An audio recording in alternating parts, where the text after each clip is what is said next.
All right, so now let's talk about different sizes, because obviously different size pipes are going to require a different amount of conductivity, correct?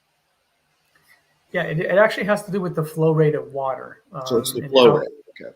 right. So if you have water traveling through a small pipe going in 75 gallons per minute or less, um, then we can use a single transmitter has enough energy to sort of penetrate through that water as it's moving through and install the signals, for lack of a better word.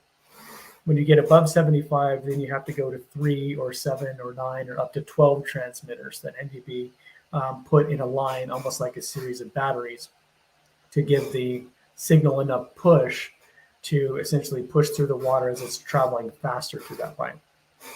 So in water theory or engineering, we always look at flow and PSI.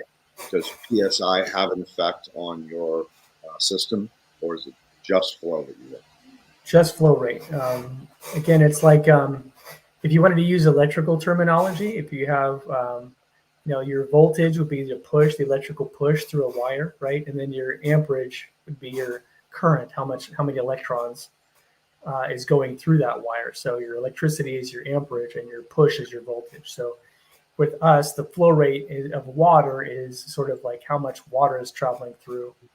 But then what we need to do is have enough push from the transmitters to push into that water so it can actually capture that signal. Otherwise, it'll kind of bounce off, almost like if you stick your hand out the window and all of a sudden, when you're driving 60 miles an hour, your hand will go flying back because that push is not strong enough to hold your hand there. So PSI has no effect. No. Interesting. Very interesting.